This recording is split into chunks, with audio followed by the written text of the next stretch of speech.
In this video for PokerNews.com, we are going to watch Rampage Poker play the 5-4 of spades and the cutoff playing 25-50-100. Let's get right to it. These suited connectors are always very fun to play, and I'm going to make it $400. Strider makes the call for 300 more, and we see a flop of 7-6-5. Whew, this is a spicy one. 2 clubs on the board as well, and my opponent is actually going to be leading here for $300. Interesting spot to lead for the opponent because we are playing very deep stacked. I'm not exactly sure how deep stacked we are playing, but it is pretty deep stacked. Typically, the only time you want to lead in general is when you are somewhat shallow stacked, like 40 big blinds or shorter, and the board is very, very good for your range. Now, 7-6-5 is very, very good for the straddler's range. However, the cutoff, especially Rampage, who gets in there and battles, is also going to connect okay with this board. If you are against an under-the-gun player who's kind of capped at overpairs, then leading becomes much more viable because you can put overpairs in a really bad spot if you bet the flop, blast the turn, and blast the river. But in this scenario, Rampage is going to have a lot of straights, sets, and 2 pairs. So for that reason, leading is not so good in this scenario. Well, for the most part, he's going to win this pot a lot of the time, but I actually have a hand that connects with this one. Bottom pair and open-ended, so not going to go anywhere. I call for 300. Easy call on the flop. A lot of people see pair and draw. Let's put in the raise. But I think in this spot, you really want to be raising with hands that can potentially make the nuts or the effective nuts. And say Rampage does even get a 3 to make a straight on the turn. If the opponent keeps blasting it, it's just a bluff catcher, right? And if he does get an 8, he'll have the low end of the straight, which is also not amazing. If Rampage instead had a hand like 8-5 or 8-7, I think that would make a whole lot more sense to raise, because then if he does make a straight, it's going to be way closer to the nuts. But 5-4 is just an easy hand to call in this scenario. Turn comes a magical 3, which is really, really cool. Anyways, he thinks for a while and ends up firing out 3,000. And this is music to my ears. I mean, it's very unlikely, right, that I'm going to have a 4 or a straight ever in a situation. It makes a lot of sense for him to be betting so big, trying to bluff at it like he has a straight or 2 pair. Or he could have it himself. But yeah, I'm never going to be folding a straight here. I just do a little bit of tanking, fake tanking, I guess, waiting around until it looks like I have a decision to make. And then I decide to make the call. So the opponent bets 2 times the size of the pot on the turn. That's strong. I mean, at this point, the opponent is saying, I have either a straight, probably the nuts, or some sort of high equity draw, or maybe some junky draw. So let's consider what the high equity draws are. High equity draws are flush draws, probably with an 8 or ace high. What are low equity draws? Low equity draws are going to be 8s. You may say, would you want to bet here with an 8? Well, if you had a random 8, I think this is a pretty reasonable spot to blast it, because if you get a 4, you're almost always good. If you get a 9, you're almost always good.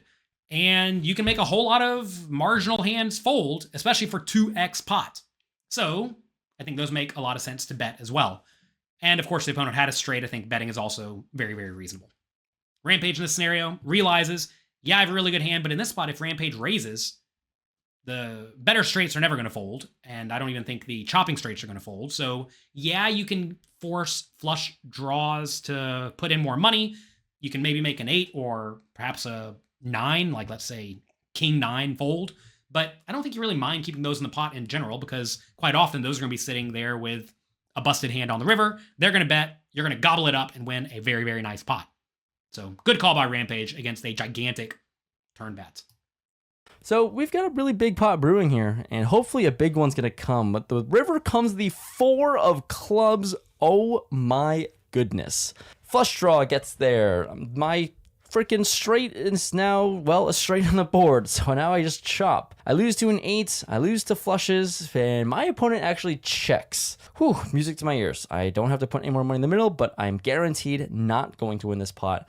All I can do is hopefully chop, and I announce my straight. He announces another straight, and he does, of course, have that 8. Queen 8 to be exact. What a luck box this guy is. Betting open-ended, I guess, and then getting there and winning this pot down. And I guess I'm just glad he didn't bet the river, because I might have paid him off, because I'm a little sticky, and calling for chop is probably never the best way to go about playing poker, but I probably would have done it. Rampage probably would have done it. What I want to know before we pack it up today is what should the opponent have done on the river with their 8 high straight on this 7-6-5-4-3 board? Do you think they should have checked, looking to check call a bet? Do you think they should have checked looking to fold to a bet because they do lose to a flush? Or do you think they should bet? And if they should bet, how much? Take a second, think about it, and let me know in the comment section down below. And while you're down there, click the like and subscribe button. I think in this spot, the opponent is pretty safe to bet. Now, when would you not want to bet? The main times you don't want to bet is when you think your opponent is insane, like Rampage just might be. If you think they're going to take a random ace of clubs and raise you basically every time, which to be fair is probably a very good play, then checking makes a whole lot of sense because you can easily check and you can easily call if Rampage bets because Rampage is going to have a whole lot of hands that don't contain an 8 or a flush that may decide to bluff the river. And to be fair, I'm kind of surprised Rampage did not decide to bluff some portion of the time with his exact hand.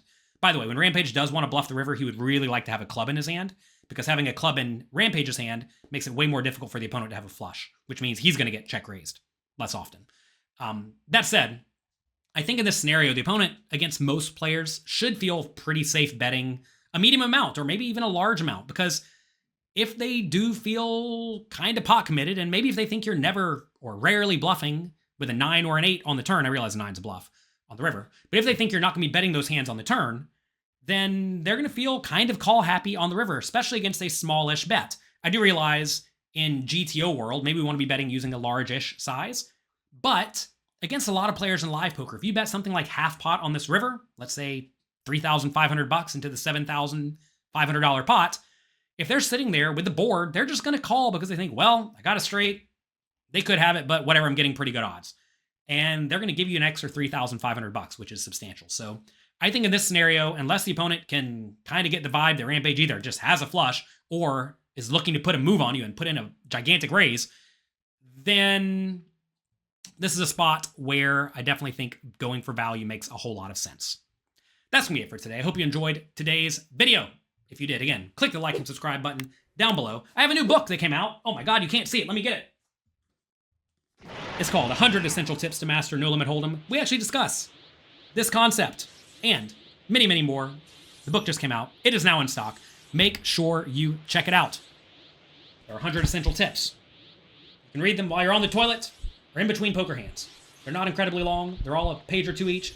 And they will teach you all sorts of things, such as concepts like this. Should the opponent actually be bluffing or value betting the river? And which hand should they be bluffing the river? Learning to play good, strong, fundamentally sound poker, even in live cash games against players who may not be the best. Not talking about Rampage, although maybe I am. When you're playing against players like that, you definitely want to make sure that you are still playing good, strong, reasonable strategies. And that's going to go a long, long way to ensuring that you make the most money possible from poker. So check it out. 100 Essential Tips to Master No Limit Hold'em. That's it for today. Good luck in your games. Have fun. Make the most of your opportunities. And when you turn a straight, I hope you don't get counterfeited on the river. I'll talk to you next time.